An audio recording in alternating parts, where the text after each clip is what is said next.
I'm Bhumika, and we are delighted to have you here with us. It's a celebrity moment for all of us because of all your achievements and you being such an inspiration. So thank you so much. I will give the audience a little brief about you.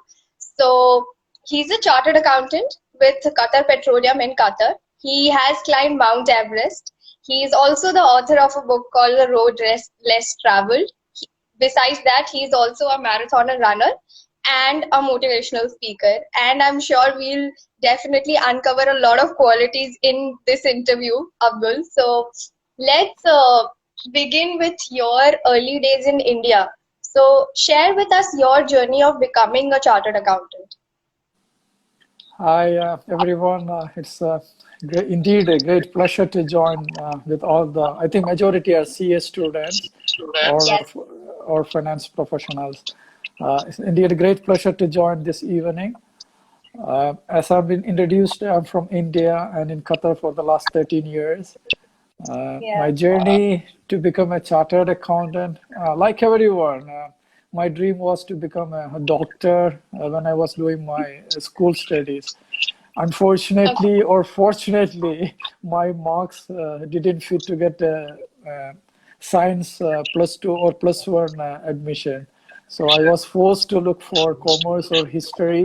And then my elder brother, he was in business and he suggested to join for commerce. So I took commerce as there is no other option to join science. Though I got an opportunity or interview call to join the science stream after 3 months, I decided to stick to commerce because by the time I fall in love with commerce, I really enjoy the debit credit, debit what comes in, credit what goes out, the basic principles of commerce. So I decided this is my strength, this is what I really love. I don't want to go for a science. So I decided to continue my commerce. And then 10th, I was always, my mark was 60% for +2 or pre-degree. I could increase or improve it to maybe 67%. Definitely, as a next career path, I joined BCom. During BCom, I have been introduced to CA because we brought a chartered accountant for our Commerce Day celebration. So I came more about the chartered accountancy. And also during my BCom studies, I used to visit library and happened to see that Shukla and Gupta, that big accounting book, the accountancy book. So I saw some of the interesting questions. They mentioned that this past question of CA Inter and some questions CA final. So I was so curious about the chartered accountancy. And then I used to read the newspapers and see the BCom rank holders, what profession they want to pursue, what profession they want to take after BCom. So most of them that time say that, oh, I want to become a chartered accountant. So that's why I start dreaming about CA and my BCom. I was the college topper and university rank holder for my BCom result. And then still I want to continue my MCom by one of my professors, Saroj Kumar sir. He told me that don't waste 2 more years in MCom, just right away go for any professional course. So I decided to go for chartered accountancy. So that's why I ended up in CA. And how was your journey during articleship and once you qualified and everything?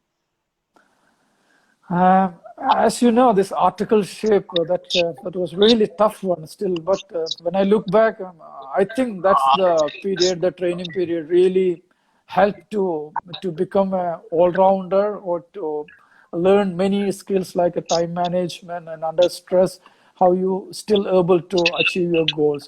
For example, being a male or a student, my boss used to send me always for the outside audit. So I need to travel a lot. So I used to carry my books along with me. So I was not able to attend any coaching classes. So it was a tough time, but that's really helped to the practical training and also the time management. So I did my articleship in Kerala and 2 years. Then I moved to Chennai for the final studies to attend the CA final exam coaching classes. So yeah, it was really helpful, but challenging, the articleship period. That's true. I think it is the same for most of the chartered accountants. Even now, articleship is like the most grueling period for all of us. So let's move to some of your other interests. What made you choose a healthy lifestyle, and how did you get into running and attempting the Ironman? Okay, coming to the sports side, when I look back during my college days, I was very active in sports.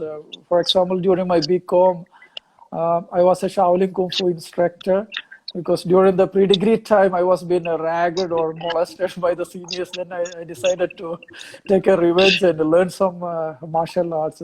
So inspired by the Jackie Chan, Bruce Lee, I started learning Kung Fu.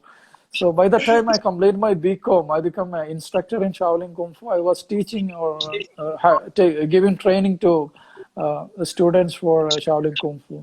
But once I joined the CA, then I completely kept everything else from me. So it's like what you say, 100% devotion to CA. So no other activity, nothing else. So I stopped all this Kung Fu, all those part-time and. So then, after the CA qualifying CA, I joined my Indian Oil as my first year. That was first my employee through the campus interview. So I was more focused on my career. So more time on the work. So no time for any health related or any sports or anything. So completely more focused on my career. So then what eventually happened when I was 35, now I'm 44 plus, okay, 10 years ago. I started developing all the health issues. For example, my cholesterol level was very high. My weight was around, I think, 87, 89, very close to 90. So I had facing all the health issues. So then I realized, no, this is too late to go back to my healthy lifestyle. So I started jogging or walking after office hours, daily half an hour, something like that. So eventually, in 2 years' time, I start able to run maybe 1 kilometer, 2 kilometer, and then I started running marathons. So from marathon, then I start facing knee issues. So some of my friends suggested that cross fitness will be very helpful. So I added cycling to my routine, and then eventually swimming. So I become a triathlete. So you know that Yeah. for triathlete, the highest Yes, challenge is yes. Ironman. So I did that Ironman challenge in 2018. So yeah. And how, because our audience, I don't think everybody knows what Ironman is. So could you like please explain the four stages of the run? Yeah, sure. Ironman is considered as one of the biggest or the toughest challenge on a day basis, on a daily basis, on a day basis. If it's in a, so the challenge is you start with a sea swimming, open water swimming. So you need to swim for 3.8 kilometers distance. So after that, immediately you start cycling. So you need to do cycle for 180 kilometers. So once you finish the cycling, you start running. So you need to run a whole marathon, that is 42.2 kilometers. So the total distance from the start to the end is 226 kilometers. So this Oh my. distance you have to cover in 17 hours cut-off time. So that is the Hmm. challenge, and I did it in less than 15 hours. That happened in Langkawi in Malaysia in 2018 November. So this is called Ironman Challenge. That is a super cool story and very very inspirational for all of us. And for chartered accountants who do not work out and everything, I think it is equally important that we take care of our body. So that's a really inspirational story. Moving on to your next achievement, how did you start mountaineering and how tough it was to make the decision of attempting Mount Everest? Yeah, what brought you to the from a triathlon to the mountaineering is again it's a continuation. So once I did my Ironman 2018, most of my friends they continue to improve their time or more focus on the triathlon. But I thought, okay, I already experienced the training and the Ironman, the journey as a triathlete. So this is the right time to try something different. So to explore something different. So In 2015, I was able to experience this trekking. So I went to Kuwari Pass trekking. It's a place in from Uttarakhand in India. So in 2015, I experienced this trekking. So I decided that time I want to do more of this trekking. I really enjoy the outdoor activities, more close to nature, away from the city, busy life. So you sleep in a tent, you cook your food. So I really enjoyed that lifestyle or that trekking experience. So in 2015, I decided that as a next step, I want to go for Everest base camp trekking whenever I get an opportunity. So in 2018, I think April period, I went for Everest base camp trekking, and that time from Kalapatar, I happened to see a sunrise on the top of the Mount Everest. So that's the moment I decided that in life, maybe I don't know when, it may be in 10 years time, 15 years time, I want to try for the real expedition of Mount Everest. That was the decision or the dream arose in me, or it was in 2018, March or April, when I was doing my Everest base camp trekking. So in 2018, November, after the Ironman, I decided, okay, this is the right time to go back for the Mount Everest, because fitness-wise, I feel so confident. So let me try as the next challenge. So by God's grace, it happened in 2019 itself, the next year itself. In May 16, I was able to summit Mount Everest. So from on that moment, in November onwards, I start planning for that and started the training. So somewhere in 2019, March, I booked for, or I signed up for the Everest expedition. Mm. That sounds surreal. I mean, I think it is somewhere deep down our hearts. It is everyone's dream to, just be there at Mount Everest and see the sunrise or the sunset. And you went it big. I mean, went big for it and achieved it. That's amazing.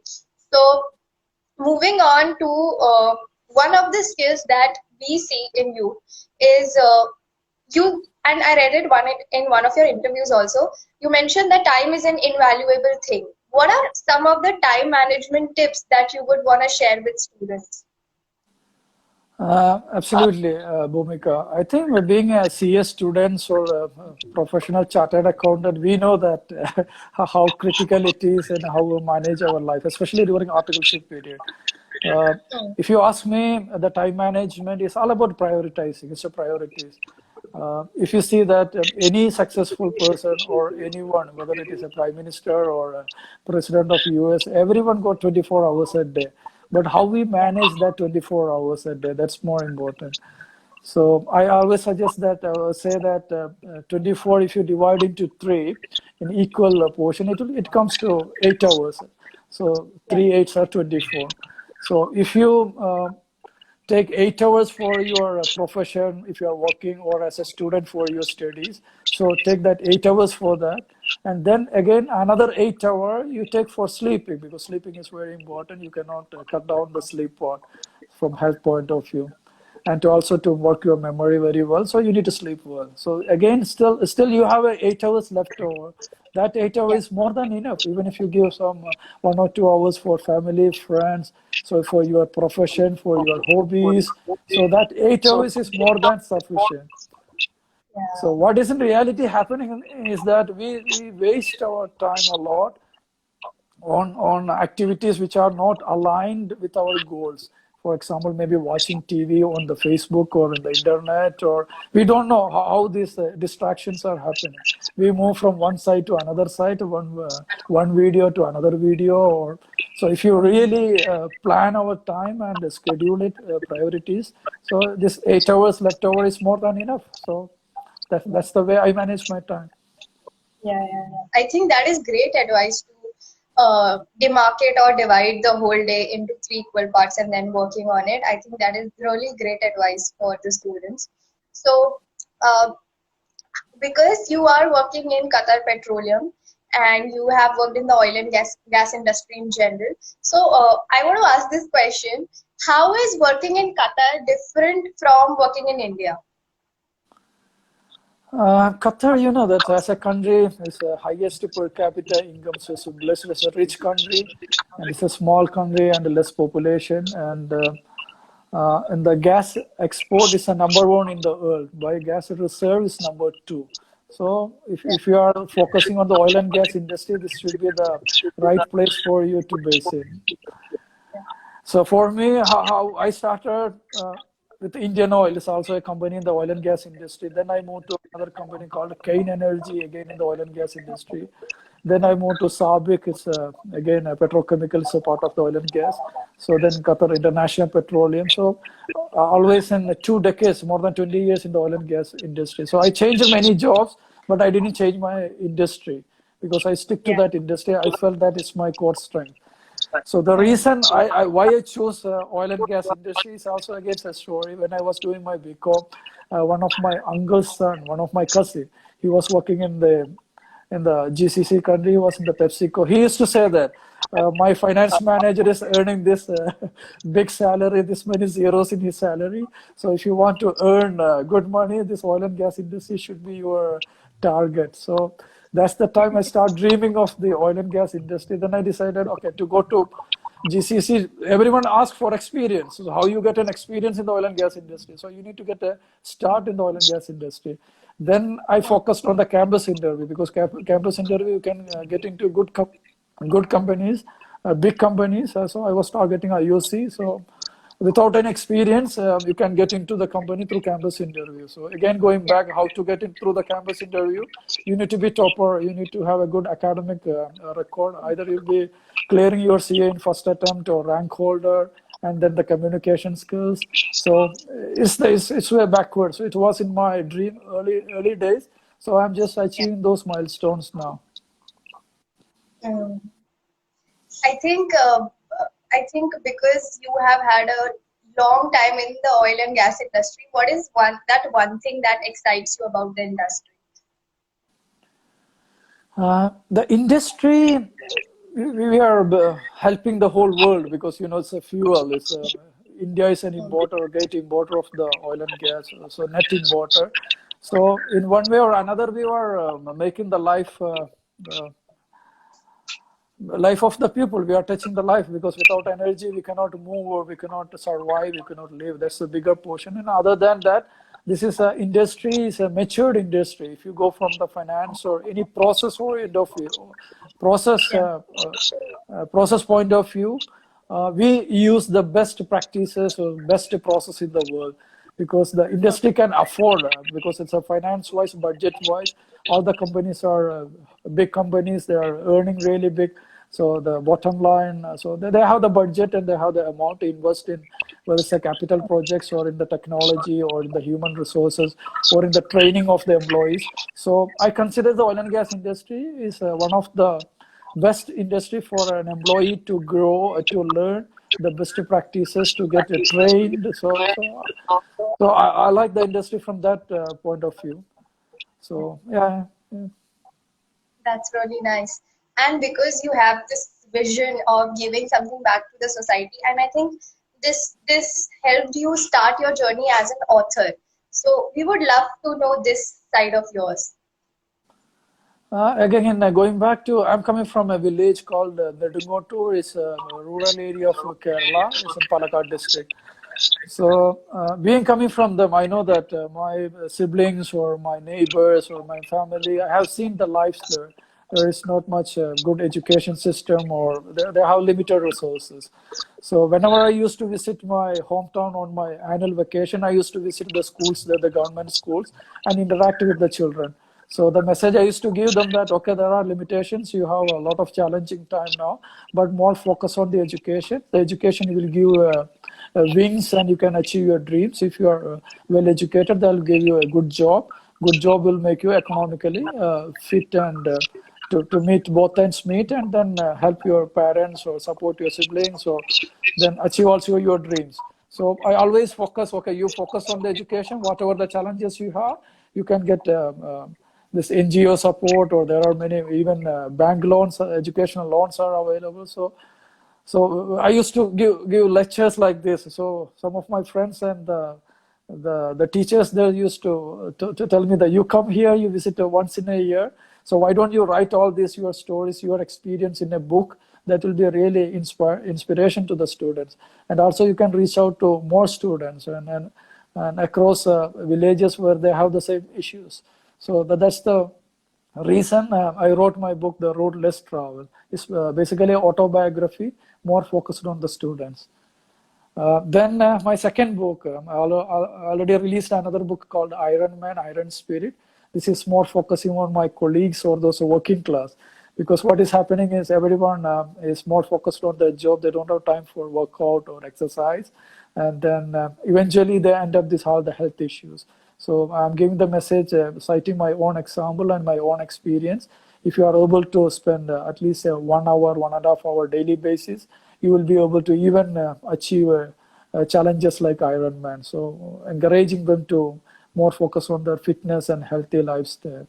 So there are reasons behind coming up with the books. Very excited for the release of your next book. Any last bit of advice for all the CA students, and then we will start taking questions from the audience.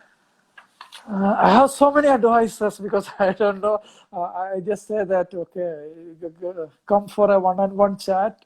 There are a lot of myths happen because from my life experience, starting from my early stages, the lesson to the students, if you are facing issues in financing your courses or your studies, take it as a challenge. It's an opportunity for you. So go for any bank loan or NGOs, or so you more focus on your studies. The day will come. If you read any autobiography of any successful people, their childhood, their early stages, all challenging ones. So this is giving you a hint that you will be one among them. So more focus on your education. And second thing, from my Everest experience, we think that this is not possible, this is impossible, this is not our cup of tea. No, that is not true. If you are aiming something which someone has already achieved, for example, Everest, so many people already climbed Everest. So it's not something rocket science or something new you are discovering. So if you follow the process, what they follow, you will be able to achieve the same. So that's my confidence. So follow the process, follow the same strategies, ask those people, anything is possible in this world to achieve. So that's a confidence I'm giving to you. And then another suggestion, another advice from me is look to the future. Okay, don't stuck with the past. For example, many things what our ancestors thought that it is wrong, it is not right. Now we proved that all of them are right now. For example, in Gandhiji was thrown out of the train because of the racism. Now we know that the racism is not wrong. It is not right. There should be equality. And even in my childhood time, the dowry was accepted. Now that is not correct. It's wrong. And again, I was fighting for against my early marriage of my sister to pursue her studies, and by God's grace, she completed her IT. She's a BTech IT engineer, but now it's again the time has proved that early marriage is crime. You need to wait until 18 or 20, 21. So whatever the students, we are youngsters. Okay, if we question everything, if we believe something is wrong, it is wrong. Maybe the society or maybe the majority may still believe that is what we are saying is wrong. But in future, the time will prove that what we were saying is correct. So voice up, fight for your dreams, and speak up. So the time will come. Time will prove that you were right. Such golden words of advice from you. Thank you so much.